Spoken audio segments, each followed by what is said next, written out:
இந்த தொழிலையே வேண்டாம் நிப்பாட்டுவோம் இருந்தனர். என்ன மாதிரி இருக்கிற பெண்களுக்கு தையல் தொழில் தொடங்க மிஷின்கள் பற்றாக்குறையாக தான் இருந்தது. மிஷின் இல்லை.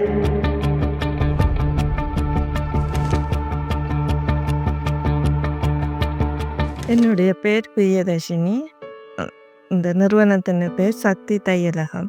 நான் முதல்ல 2021ஆம் ஆண்டு இதை ஸ்டார்ட் பண்ணினேன்.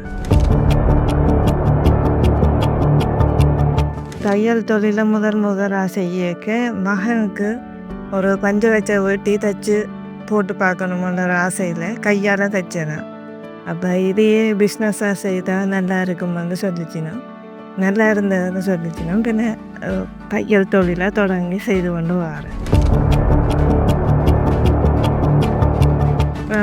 தையல் தொழில் தொடங்க மிஷின்கள் பற்றாக்குறையாக தான் இருந்தது. மிஷின் இல்லை.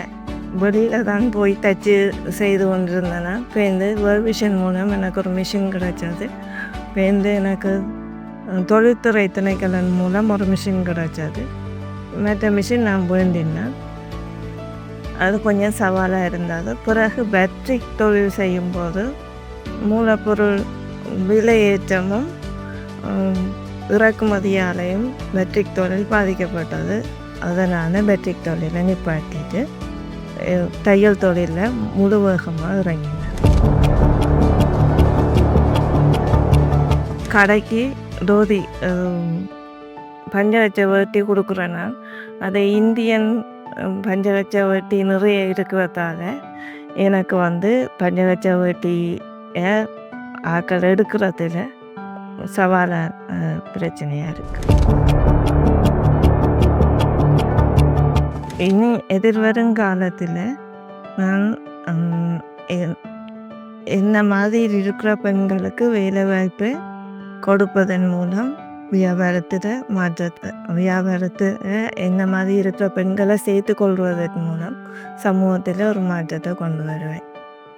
இந்த மாதிரி இருக்கிற பிள்ளைகளுக்கு சுயதொழில் செய்கிறதுக்கு ஊக்கப்படுத்தி கொண்டு இருக்கிறேன். இந்த தொழிலையே வேண்டாம் நிப்பாட்டுவோம் இருந்தேன். சில மகனோட இருக்க வேண்டிய நிர்பந்தத்தால் நிறுவனம் நிறைய அட்வைஸ் பண்ணி திருப்ப இன்னும் கூட செய்கிறதுக்கு ஆலோசனைகள் தந்ததுனால நான் திருப்ப பழைய மாதிரி செய்ய வலிக்கிறேன். நான் பெண் தலைமைத்துவ குடும்பம் எனக்குரிய நிறைய சப்போர்ட்டாகவே தந்தது. நான் நிறைய பெண்களை இந்த தொழிலுக்குள்ளே எடுத்து செய்யணுமென்றும் நிறுவனம் விரும்புது.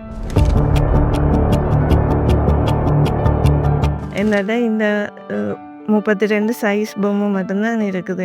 நான்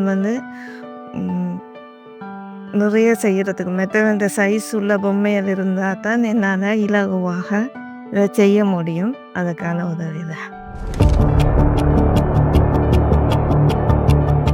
நான் ஒரு கார்மெண்ட்ஸ் உருவாக்கி நிறைய பிள்ளைகளுக்கு வேலை வாய்ப்பை கொடுத்து இன்னும் நான் மேலதிகமாக வேலை செய்யணும்னு ஆசைப்படுறேன்.